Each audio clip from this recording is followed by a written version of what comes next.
Gentlemen, let's broaden our minds. Lawrence?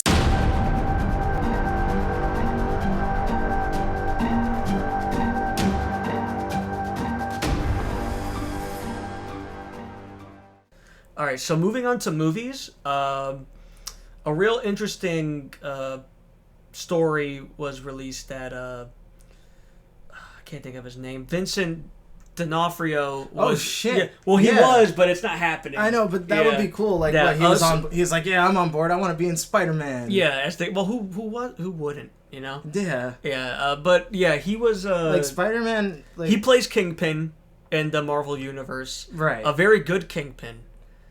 If you piss him off and you're near a car door, be careful because you might not get your head back. Yeah, just that was amazing. Yeah, that was amazing.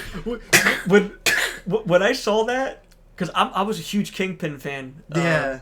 So when I saw that happen on the Daredevil TV show, I went, "This is the best show ever." Yep. You know what I would really like if they do this version of Spider-Man, kind of like the '90s like animated show.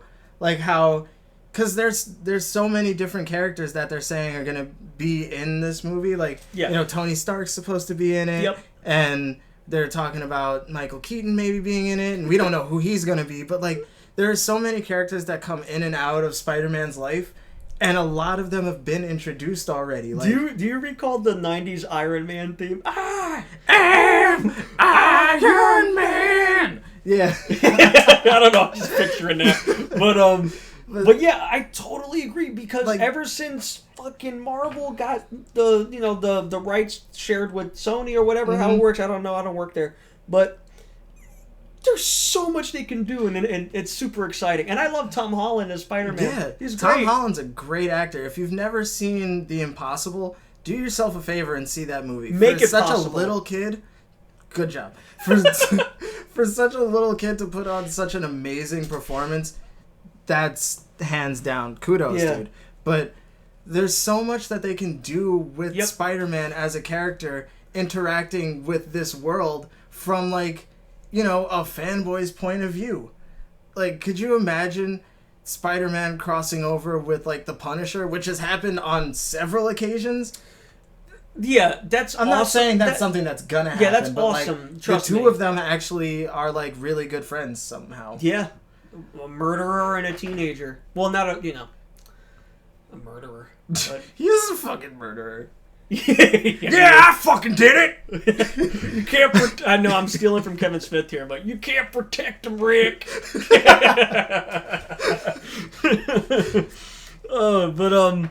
So anyways... who do you think that Michael Keaton's gonna be, though? Because a lot of people are saying that, like... I heard J. Jonah Jameson, which I'm like, spotlight much? Yeah. I think he'll be better as a villain. You know who I would really love to see as the it's he would be a great Norman Osborn. Yeah. A lot of people have been pushing for Matthew McConaughey for Norman Osborn, from what I've been hearing. He's a good actor too. Yeah, he's not a bad choice, and it's different, especially if, like I said earlier, if they kind of go for like the Dark Reign storyline. Norman Osborn would be great, like with Matthew McConaughey. Yeah, and like because he bring your umbrellas. Yeah, for the Dark Reign storyline. What did I say? I'm gonna fucking kill you. No, but like for Matthew McConaughey to take that role would be awesome in my opinion. I don't think that Michael Keaton isn't a good choice. I just feel like he could be better serviced somewhere else in that universe. Not as a villain, or not saying no. I would say he'd probably be a good villain. What do you think? Because like the big thing being tossed around is him being Vulture. Right. I think Vulture is okay. I don't think he's like a super good villain, but I don't think Vulture would be a very good villain, like to carry a whole movie. He's as, literally going to become the Birdman. Yeah, and I'm pretty sure that's the only reason people want him in that role, because it's like, well, he was Batman, and then Birdman happened, and that was kind of like his own life, and now if he's gonna be a man-bird, then fucking connect the dots. What if he's Beetlejuice? Nice fucking model. Like fucking Spider-Man goes, Beetlejuice, Beetlejuice, Beetlejuice, and he comes out. I'm like, what the fuck is happening? That would be awesome. No, but like, I don't know. I would like for, and this is an odd choice.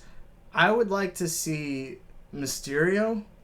That's cool. And what's been my dream casting of that? Bruce Campbell as Mysterio. Yeah, that would have been like a great setup over the first trilogy. Yeah, right. Like he shows up in his life. Yeah, that would have been cool. Like I could see maybe Michael Keaton doing Mysterio, like because people are talking about like how about Craven? No, not as Craven. I would love to see in a movie, but not Michael Keaton. You know who would be good? Ron Perlman. Ron Perlman or Gerard Butler. Nathan Fillion. Nathan Fillion for the entire Marvel Universe. Fuck it. No, but I think that I would push for Gerard Butler as Craven, honestly. I know it's kind of a weird choice, but like he needs that like badass role again. But anyways, yeah, they can do so much with it. I'm glad they're not touching on his origin again. Yeah. Not saying Spider-Man has a shitty origin. It's just everybody and their mother knows. Yeah. We know it. We got it. Bit by a spider. Can do anything a spider can. We got it. If they really, really, really wanted to have an origin thing, have him say it in narration, but really fast. Yep. Just like, yeah, radioactive spider, some bullshit like that. I do like the fact that what would be awesome? Yeah. If the movie just starts off with the fucking Spider-Man. There's your fucking intro and your origin. We got it. Yeah, have Electro play it. Oh my god, I hate that song! You just reminded me of that shitty movie. I gave up on Spider-Man after that movie. Well, there wasn't much to give up on. It was it. Comic book wise, I gave up. I was like, I'm done. I couldn't even read it. Wait, you gave up on the comics after that? I couldn't. I just couldn't. Holy shit. I just couldn't. I was Jesus like, Christ, what was it, Mark Webb? Mark Webb, why the fuck? Yeah, your last name was Webb. I get it. Your last name was Webb. You were like destined to make it, and you fucked up, buddy. You fucked up. So, another piece of... Well, you still want to talk about Spider-Man? Or no, we're good. Okay, so yeah, Spider-Man, a lot of opportunity there. The director, I forgot his name. He made Cop Car and Clown. Clown was an okay movie. Cop Car, starring Kevin Bacon, was really good. So anyways, another piece of news that really intrigued me, and I don't know if it'll intrigue you guys, but Halloween has been through some shit. Yeah. We're talking about the Halloween franchise, and apparently Which one was the one with Busta Rhymes? That was Resurrection. Trick or treat, motherfucker. Yeah. Halloween's been through some shit. Yeah. I mean, if you got Busta Rhymes kicking your ass, you've hit a low, I guess. I don't know how big he is right now. I mean, like, Busta Rhymes is kind of cool. Watch Busta Rhymes listen to this and it's fucking...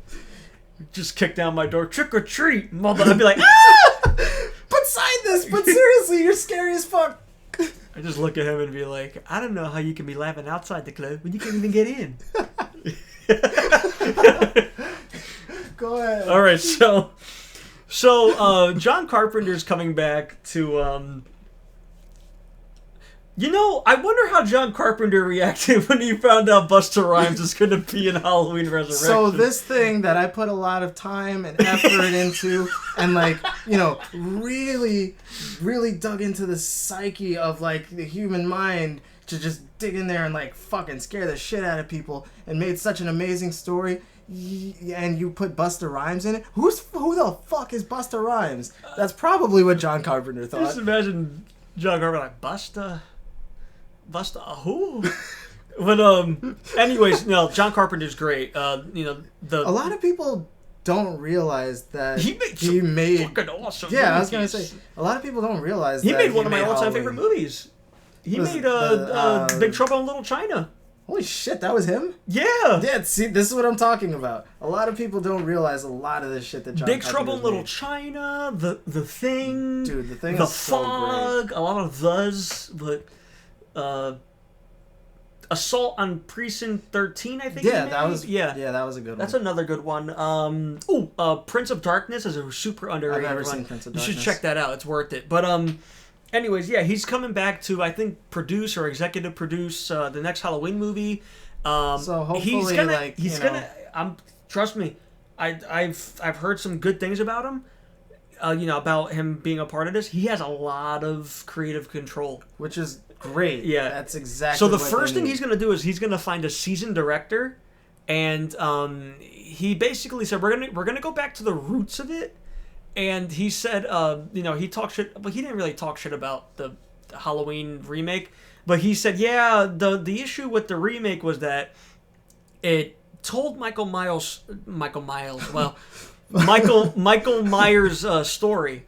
Right. He said he always pictured Michael Myers as a force, as like a wind, not something you can talk to or negotiate with. Kind of like... He's a fucking killer. That's it. This is gonna be a little out there, but like Michael Myers, the best modern portrayal of Michael.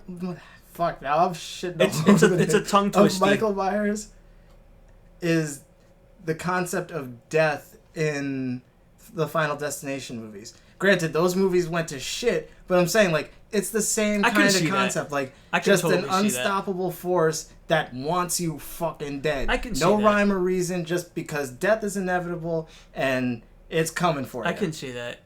He'll kill your dog, man. Remember he choked the dog? Yeah. I was like, Jesus Christ. You know what's funny? I like Rob Zombie's original work. Yeah. I don't mind it. The Halloween movies, the first one was... I don't like the first one after thinking about it. Yeah. The second one was hot shit coming out of an ass. Yeah. Yeah. What else? You know what's funny? If I can describe the second Halloween movie, the Rob Zombie one, it's hot shit coming out of somebody's ass. Then you wake up from a nightmare, and then you have hot, and then you're just in a pool of your own shit. Yeah, because they had a lot of nightmares. Night freak. What's the dream? When something when somebody in a horror movie wakes up from a dream and it's like a dream within Inception. No. Oh my god. A fake out. A dream fake out. They had a shitload of those in part 2. Yeah, they did. It was so annoying. But anyways, that's something to look to look forward to. Friday the 13th are doing that too. Yeah. They're going back to the roots. I mean, it's not entirely hard to make those movies. Exactly. It's not a hard concept to really execute, but just, the point that I really want to make is the reason these people were scary is because we didn't know their motivations. We didn't know their address. We didn't know if they like to play tennis. It's just they're just fun. Killers because fuck it, killing people is cool. Don't kill anybody. Please, for the love of God, don't go out there and kill people because I said killing is cool. But killing is fucking cool in a movie. I promise I will not kill anyone. All right, so moving on. Talking about a movie that's coming out this weekend. It's getting mixed feedback at the moment. Is X-Men Apoopalypse. Which I call it Apoopalypse. I'm sorry. I'm not saying it's going to be shit, but I just... okay. I'm on the fence about it because, I really want to see this movie. And, Bryan Singer's back again, which he did a great job with Days of Future Past. The only thing that I'm a little worried about is not necessarily the younger cast, but it's okay, well now this is retelling the first outing of the X-Men? What? I don't know, there's so much, not that there's so much going on, it's just behind the scenes is really what I'm talking about. The motivations behind a lot of this shit is just, studio cleanup because the whole franchise kind of went to shit for a while. Yeah. And he's doing a great job cleaning it up. It's just for you to relaunch the franchise at the end is a little weird because not that Apocalypse was the last X-Men storyline. The comics are still running to this day.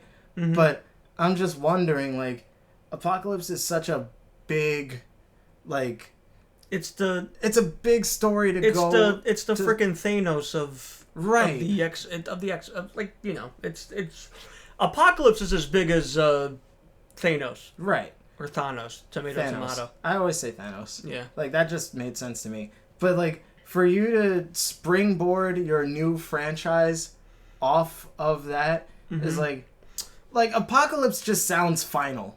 Well, Apocalypse as a character is tough to beat. What kills me is that there's no...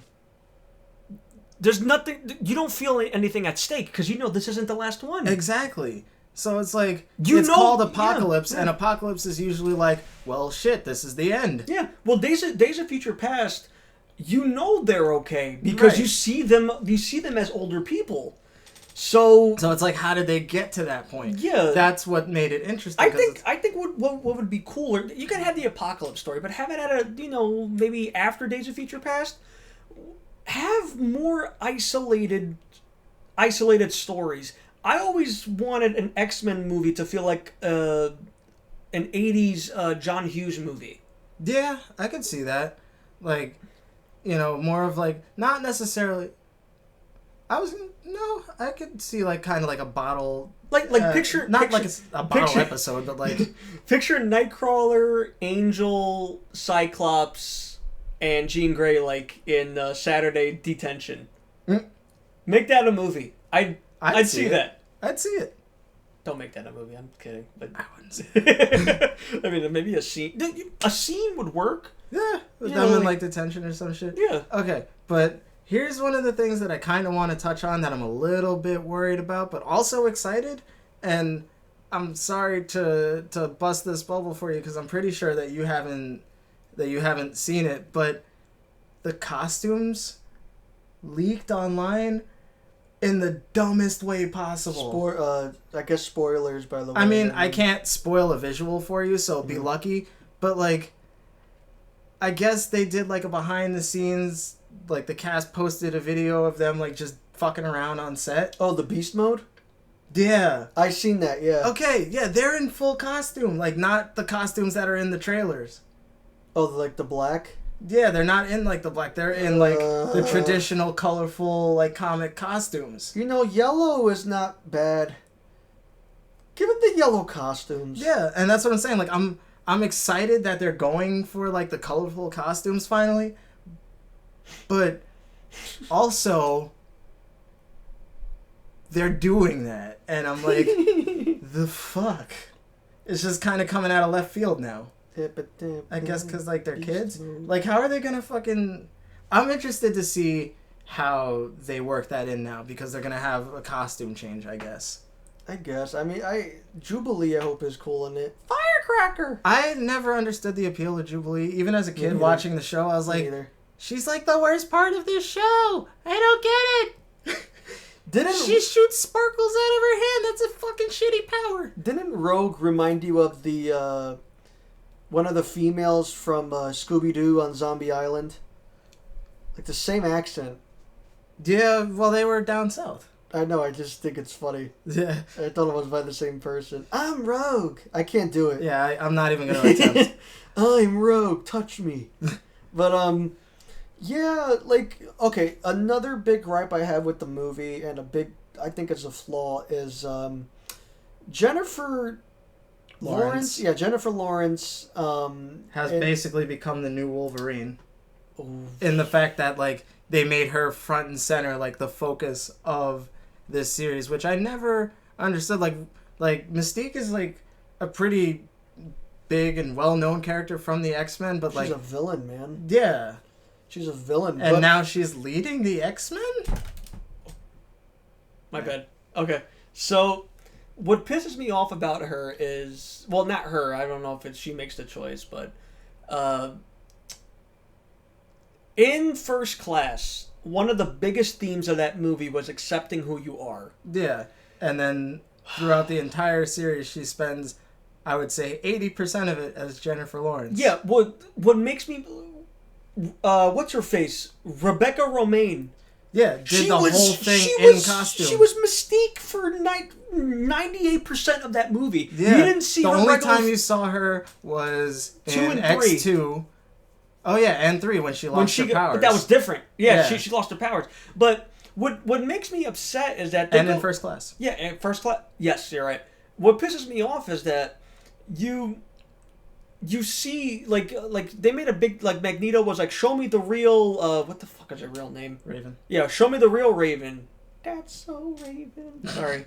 But, yeah, so she accepts who she is, and they completely fucking just trash it, and throughout, from what I can see, throughout X-Men Apocalypse, she's Jennifer Lawrence. Like, you're totally going back on the lesson that was learned by the character. And I understand maybe it's a marketing thing, I guess. Because, you know, Jennifer Lawrence, you slap her on a poster, you're going to get all the tweens and stuff. Exactly.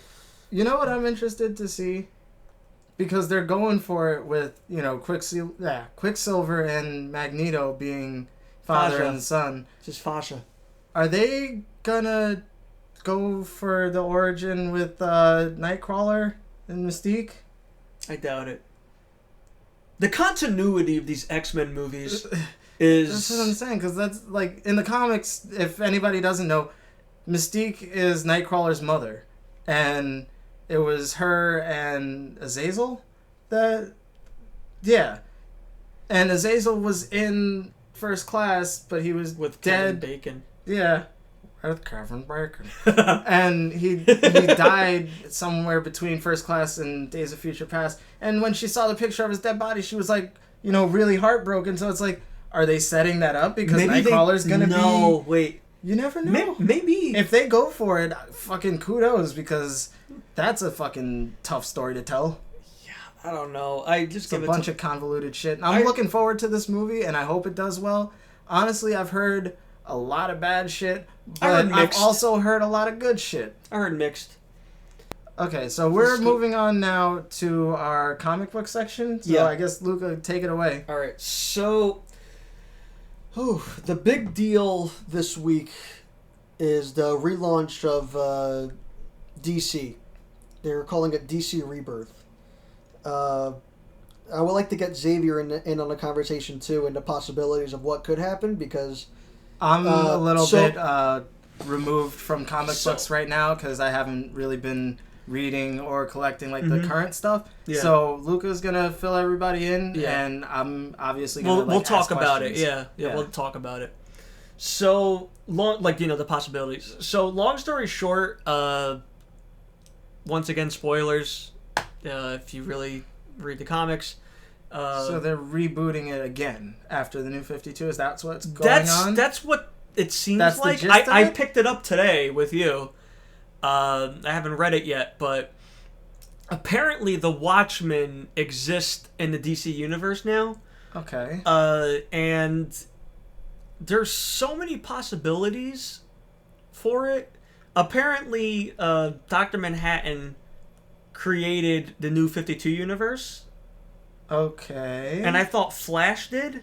Right. That's the way it was set up with the Flashpoint paradox. So I'm praying to God that that's not true, because I kind of liked the fact that Flash started it. Right. You can have the Watchmen exist. That's cool too. I don't mind that there's at so all. many. Like, imagine like I can't think of his goddamn name right now. No.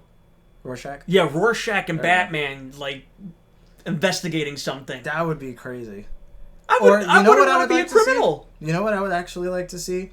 And if this is fucking... If you steal this from me, DC, I want some kind of credit. I'll write this shit for you. I would love to see a crossover with Rorschach and The Question. That'd be cool. That would be dope. I'd write the hell out of that. That would be so cool. I hope that they take this idea and they really run with it. I'm pretty sure, like, Alan Moore is, like, in England just like, no, don't touch my shit. I mean, I don't blame him, because it is his. But, like, he's always distanced himself from his own work for so long. I don't even understand. It's the genius.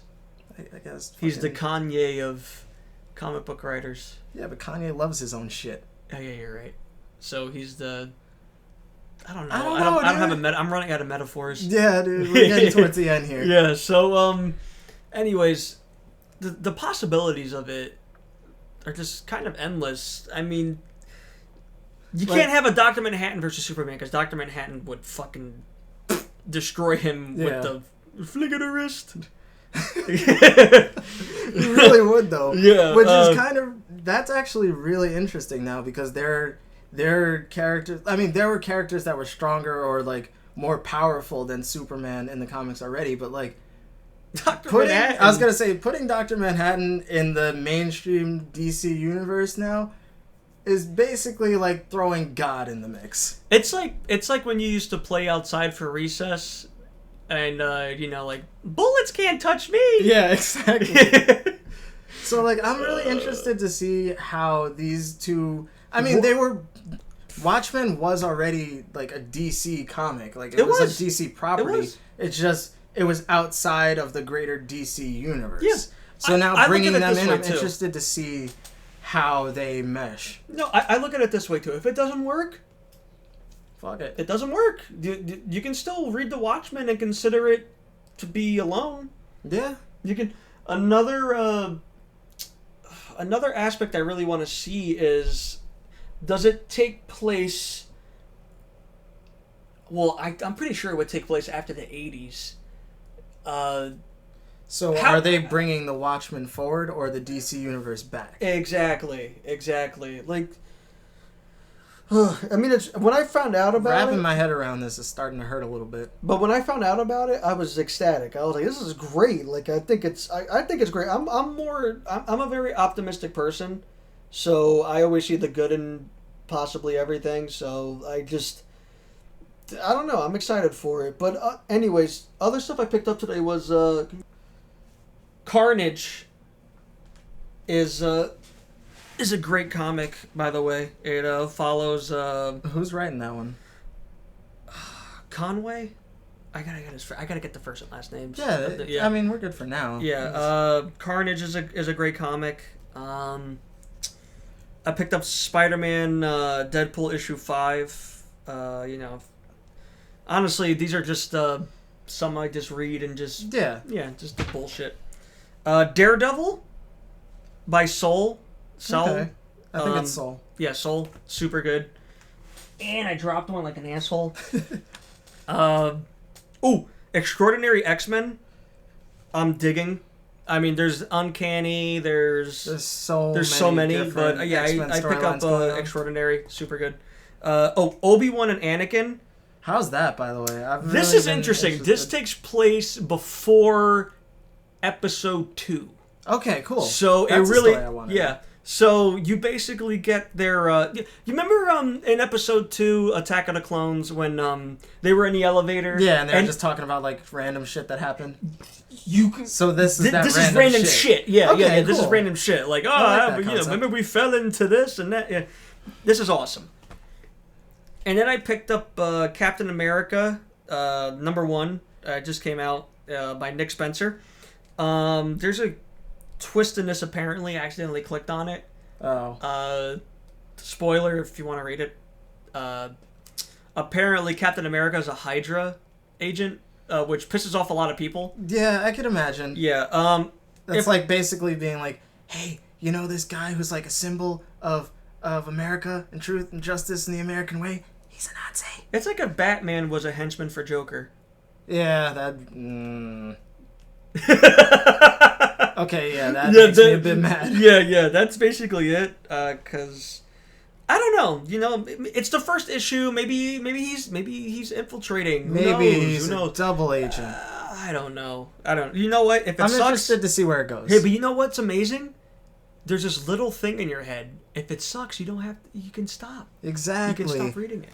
I mean, like, we get pretty vocal about, like, stupid shit.